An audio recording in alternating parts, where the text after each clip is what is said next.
Olá, eu sou o Bruno Lotur, cofundador da Gru Insights, e esse é o podcast da FEICOM. Estamos dentro da principal feira de construção da América Latina e temos aqui o prazer de receber o Pedro Góes, gerente executivo de desempenho e sustentabilidade da Tecomat, e o tema da nossa conversa não podia deixar de ser desempenho de edificações. Vamos falar um pouquinho sobre como o controle tecnológico e o uso de dados garantem a qualidade final de uma obra. Pedro, muito obrigado por ter aceitado o nosso convite, é um prazer recebê-lo aqui, um assunto super importante sobre o qual vamos falar. Boa tarde, Bruno. Eu que agradeço aí a convite e espero agregar aí, trazer um conteúdo relevante que contribua aí também com esse projeto que tenho certeza que vai trazer muita coisa boa aí para o pessoal. Certamente, a Tecomat é referência em desempenho, em trazer inovações para as obras. Vocês têm uma atuação muito interessante e compartilhar um pouquinho dessa experiência toda, de todos os projetos que vocês fazem parte, com certeza vai enriquecer bastante o nosso setor. Bom, Pedro, falando um pouquinho de norma de desempenho, né? A gente já tem alguns anos aí desde a publicação da norma, nem se fala, mas desde a atualização da norma de desempenho, a gente já teve o tempo suficiente para que todo mundo saiba do que se trata. Na sua visão, você acredita que as construtoras, de uma forma geral, claro, né? Elas já aprenderam a projetar pensando em desempenho ou ainda se vê no mercado aí uma tentativa de cumprir tabela apenas para aquela norma para inglês ver? Boa pergunta, Bruno. A norma foi publicada em 2013, né? Entrou em vigor ali em 2013, já está quase 13 anos, né, de publicação, então já é uma norma que está bem conhecida e maturada aí no ramo, na nossa indústria, mas a gente fala de uma indústria que é nacional, né? O Brasil é muito grande e tem níveis de atuação diferente, né? Construtoras de maior porte, de menor porte, que têm adesão ou conhecimento mesmo sobre a norma de desempenho diferente. Mas o que a gente enxerga, pela experiência, a gente atua nesse ramo antes mesmo da publicação da norma. A gente tem um setor específico na Tecomat desde 2010, não é? E a gente enxerga uma evolução do mercado, tá? Não só das construtoras, mas de fornecedores. A norma foi um divisor de água, né, no entendimento assim, sobre como projetar com foco no usuário final, né, e trouxe um arcabouço de outras normas que já existiam e às vezes eram relevadas. E eu, nitidamente, fazendo uma média assim, das construtoras onde a gente atua, no Brasil todo, né, a gente enxerga que existe uma evolução. Lógico, a gente precisa ainda sempre melhorar algum ponto, mas nitidamente para mim eu enxergo que existe essa evolução, mas é um ciclo de melhoria contínua, tá? De uma forma geral, você vê que então tem uma preocupação maior das construtoras em chegar em níveis de desempenho de acordo com a norma. Sim, com certeza, por vários fatores, né? Primeiro, exigências de órgãos financiadores, de certificações de qualidade e exigências do próprio usuário, né? Quando a gente não atende aqueles requisitos que são postos, a gente tem o risco de ser acionado e ser responsabilizado por isso. E são alguns fatos que mostram assim, a maturidade que aumentou. Quando eu estudei engenharia, faz umas 2 décadas, mais ou menos, a gente não tinha disciplinas, não tinha nem disciplinas eletivas sobre o tema, e hoje eu acho que é bem comum você ter esse tema nas próprias faculdades, seja dentro das disciplinas de construção civil ou em disciplinas específicas eletivas. Então, isso já começa a mostrar a importância. Eu entendo esse conhecimento sobre desempenho é um entendimento necessário e básico para todos que atuam aí na parte de edificações, principalmente edificações habitacionais, né? Então, sem dúvida, existe esse avanço, tá? Para ter um avanço ainda maior, Pedro, você entende que existe ainda gargalos para que as construtoras entendam e entreguem esses edifícios com um desempenho mais elevado? Você entende que seria um gargalo na frente de tecnologia, de custo, ou até mesmo um problema de cultura de projeto? É uma boa pergunta, Bruno, boa pergunta, porque a construção do desempenho final, ela envolve todas as etapas ali da construção, né? Da indústria da construção, desde a concepção ali do projeto até a parte de execução final, né? Logicamente passando pelos fornecedores. Inclusive a própria norma ela define bem essas responsabilidades de cada agente, inclusive do próprio usuário final, que ele tem que fazer manutenções para garantir que aquele desempenho ele atinja aquela vida útil de projeto estimada. E aí nesse aspecto, como a gente trabalha muito também com a parte de projetos, a gente tem uma visão de que essa etapa de projetos é muito importante, porque você não consegue executar uma obra que atenda o desempenho que você não tenha projetado para aquilo. Seria uma loteria, vamos dizer assim. Mas você consegue ter um projeto bem especificado e você ter falhas executivas, algumas coisas que você não consiga atender lá no final. Então, tudo nasce do projeto.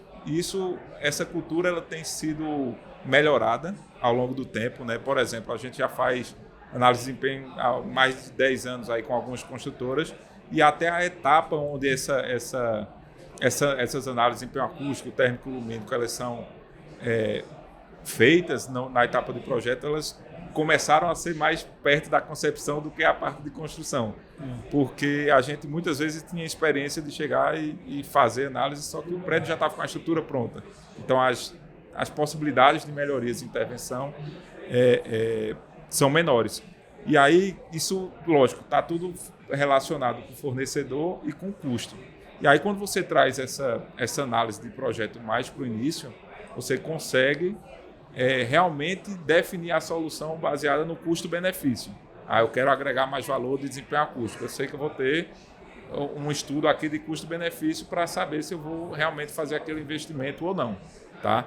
E aí, quando a gente fala de custo, tem outro aspecto que é importante, né? Lógico, todo empreendimento imobiliário ele tem um foco de lucro ali, de chegar no resultado final daquele empreendimento. E eu enxergo que a gente avançou em muitas áreas dessas que a gente falou, projeto, fornecedor e obra mesmo, mas a gente ainda tem um pouco de dificuldade de gerar esse valor ser visualizado pelo comprador final, da empresa, da incorporadora, das imobiliárias, agregarem valor a partir do investimento que foi feito em alguns requisitos, algumas soluções mais avançadas de desempenho. Então, isso é uma área que é muito importante, que às vezes a gente não consegue deixar muito claro e agregar esse valor. E aí, quando você está falando de aumentar custo e não conseguir mostrar o valor para o cliente final, você está falando de espremer margem, né? Exatamente. E assim, só deixando claro, tá? Que isso é uma possibilidade, mas que nem sempre você melhorar o desempenho está relacionado com aumentar custo, tá? Mas em algumas situações sim, porque você vai incorporar algum material ali de melhor qualidade ou de melhor desempenho no final, né? Mas isso tem que ser percebido pelo comprador final, senão você está fazendo investimento, seja em projetos, seja em soluções, que você não está gerando retorno que poderia, né? Então isso é uma oportunidade de gerar esse valor. Inclusive, a própria norma de desempenho, a forma de classificar os níveis de desempenho, né? Mínimo, intermediário e superior, é muito questionável, né? Porque você vai entregar um empreendimento e dizer que é mínimo, não soa muito bem. Aí até a Proacústica, que é um órgão que trata da parte de acústica, tem uma proposta de ajuste ali, de classificação, tipo o selo Procel, né? A, B, C, D, e você conseguir tornar isso mais visual e mais de fácil entendimento para o usuário final, né? Então, eu acho que isso é um caminho interessante para que essa discussão de desempenho que inicia lá no projeto e vai até o pós-obra, ela gere um pouco mais de valor para o produto, né? Que tem esse valor. Isso, talvez um primeiro passo seja realmente não entender como custo, porque afinal está na norma, tem que ser cumprido, né?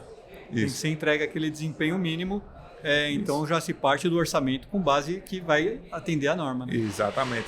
E aí você tem a oportunidade de fazer um investimento adicional se você quer gerar um valor a mais. Se você quer um desempenho térmico maior, se você quer um isolamento acústico maior, e aí você vai fazer essa análise de custo-benefício de acordo com o produto imobiliário. Né? Mas o mínimo tem que estar no orçamento, né? Senão você vai ter uma surpresa lá na frente, vai ter algum estouro de orçamento, né? Exatamente. E essa entrega de valor a mais, né, vamos dizer, ela tem como ser percebida pelo cliente final? Tem... Com certeza, com certeza. A gente trabalha muito com a parte de simulações de desempenho térmico, acústico e lumínico, que, por exemplo, na região Nordeste, onde a gente tem um clima predominantemente quente, os apartamentos que estão voltados para o poente, para o oeste, eles já têm o IVV, o índice de velocidade de venda, menor do que os nascentes, por causa dessa condição térmica. Se você consegue gerar essa informação e gerar essa solução mais e comprovar isso para o cliente, uma solução mais adequada para aquela condição de apartamento, certamente você conseguiria ter um aumento aí nesse IVV. Isso é um gerar valor. A mesma coisa é de acústica. Se eu tenho uma condição de isolar melhor o ruído ali entre apartamentos vizinhos, entre a área comum, com certeza é um valor que é enxergado nitidamente assim, pelo cliente. Então, existe essa possibilidade em vários requisitos, em várias formas de fazer essa melhoria, esse produto diferenciado ser percebido pelo usuário final, com certeza. E vocês, como Tecomate, como que é a atuação de vocês nesse sentido de levar, claro, a solução ali para a construtora que é a sua cliente para atender a norma, mas também a gerar um valor adicional ou classificar o produto dela de uma forma diferente de acordo com esse atendimento à norma? Ótimo. É uma ótima pergunta, porque é o seguinte, a gente, quando faz as análises, na etapa de projeto especialmente, a gente faz a solução inicial proposta, mas a gente faz o que a gente chama de cenários alternativos. O que é que a gente pode fazer de diferente para que a gente gere um desempenho diferente.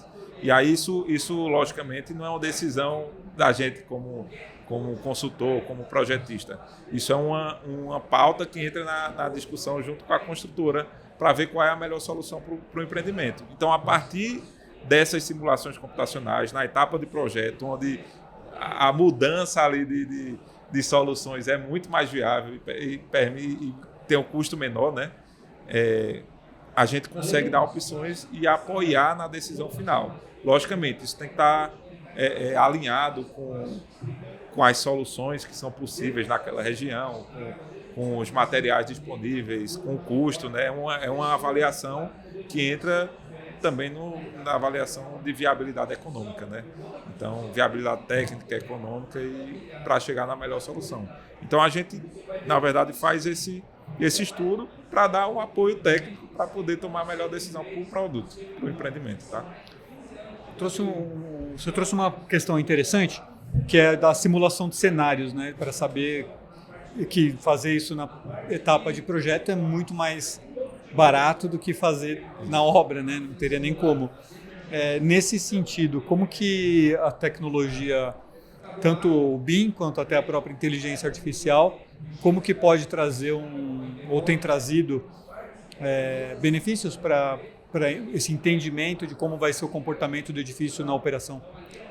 Bem, são duas áreas complementares também, né? O BIM ele consegue nos trazer informações mais precisas, inclusive de custo, de detalhes executivos, porque entenda, quando a gente propõe uma solução, por exemplo, de acústica, a gente vai especificar um piso de acústica.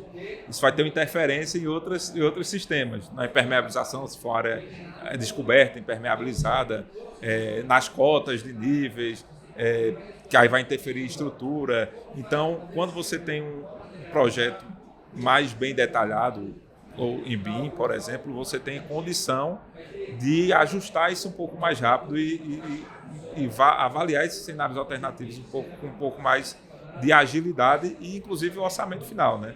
E essa integração é importante para que a gente não proponha uma solução inexequível que tenha dificuldade de ser executada em campo. E aí, nesse aspecto, até um ponto importante que a gente na Tecomate tem no setor de projetos executivos também, né?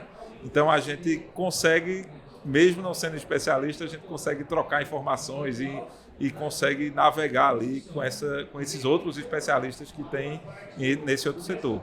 Então, a gente tenta sempre trazer soluções possíveis, cenários possíveis e viáveis tecnicamente, inclusive considerando essas integrações entre projetos, entendeu? Entre disciplinas, e sempre pensando no final, né?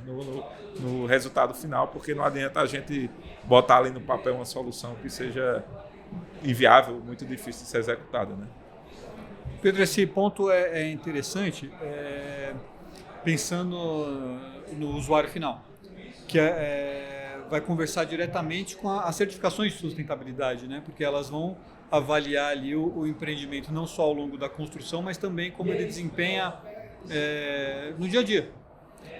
E na sua visão, essas certificações aí, todos esses selos que existem, ele já vem se democratizando para segmentos mais econômicos? Sim, isso aí com certeza a gente comenta que é irreversível, né, essa corrente de certificações de sustentabilidade.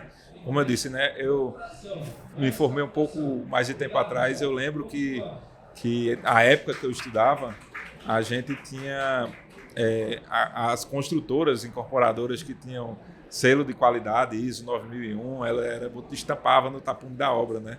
E era um diferencial. Hoje toda construtora tem que ter, porque senão você não consegue um financiamento em órgãos de financiamento. E a gente enxerga que a sustentabilidade, as certificações de sustentabilidade, a gente está indo para o mesmo caminho. Hoje você já tem incentivos de diminuições de taxa de juros, né? Tanto para o empreendedor quanto para o usuário final. Tem incentivos de prefeituras, por exemplo, Salvador tem IPTU verde, em Recife foi aprovada a lei de uso e ocupação do solo recentemente, agora esse ano já, que dá um coeficiente construtivo de 10% a mais se você tem a certificação de sustentabilidade. E a própria Caixa Econômica tem o selo Casa Azul, que é voltado para esses empreendimentos, principalmente de interesse social, né? E Minha Casa Minha Vida, que viabilizam esse atendimento, tá? Esse uso dessas certificações e promovem até uma qualidade melhor mesmo da edificação e com incentivo real para os construtores. Então, quando você, como eu comentei, né, você dá uma parcela ali de 10% a mais e num prédio de 10 andares você tem um andar a mais de área vendável, é um incentivo muito relevante para que você desenvolva projetos com essa pegada. E isso está 100% alinhado com o desempenho, não é? Porque todas as certificações elas buscam desempenho térmico e energético, eficiência energética, desempenho acústico, lumínico. Então isso faz parte do arcabouço dessas certificações, tá?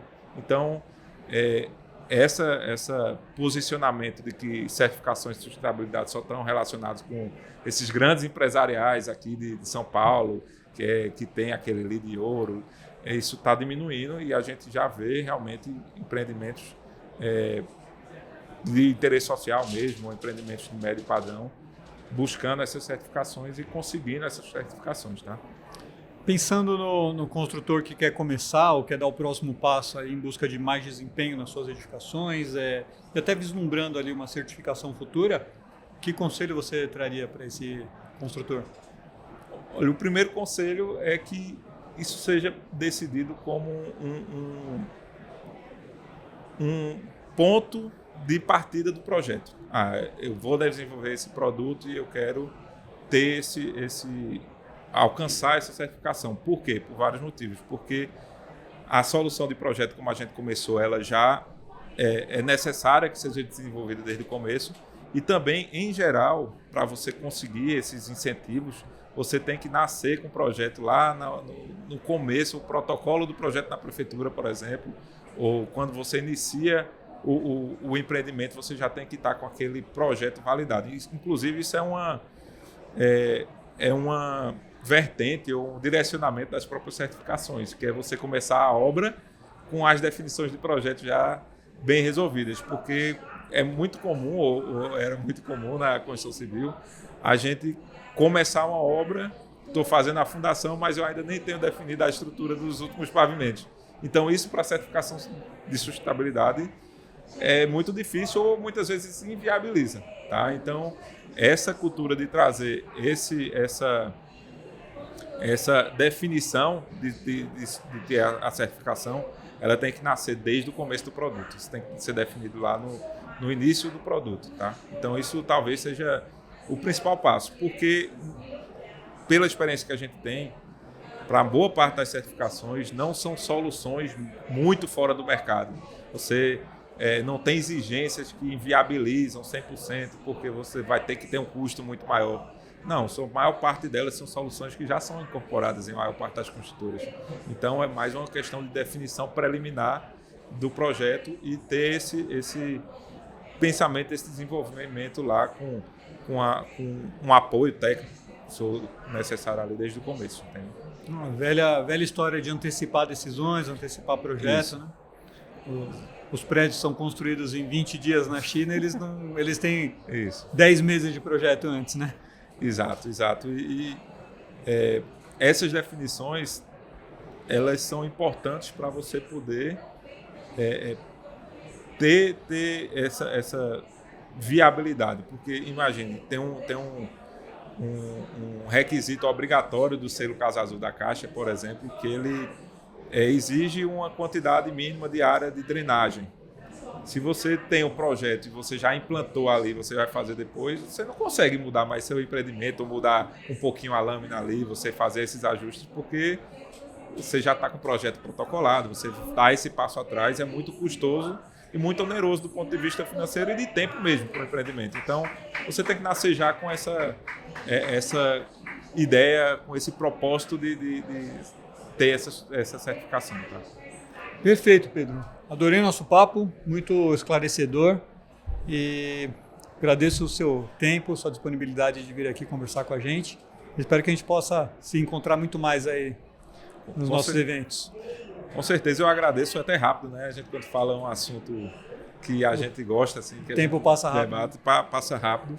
E eu me coloco 100% à disposição. A gente quer estar sempre se integrando aqui com pessoas como você que estão aí permeando todo o mercado e a Grua, né, que está também levando muita informação para o mercado. A gente entende, e na Tecomata a gente tem até uma formação, a gente é uma empresa que nasceu de professores da Universidade Federal, tem muitos professores dentro do nosso corpo técnico e a gente entende que a gente tem um papel também de disseminar informação, de provocar esse desenvolvimento, essa inovação no setor da construção, que vem acontecendo, mas a gente quer contribuir para que aconteça ainda mais rápido, que a gente tenha mais segurança, menos risco e, no final, mais resultado também para as construtoras e para toda a indústria. Né? É isso, o interesse da Gru Insights, da FEICON, da FEIConference é disseminar cada vez mais esse conhecimento que está com vocês aí, que vocês estão desenvolvendo no dia a dia. Muito obrigado. Obrigado. Valeu.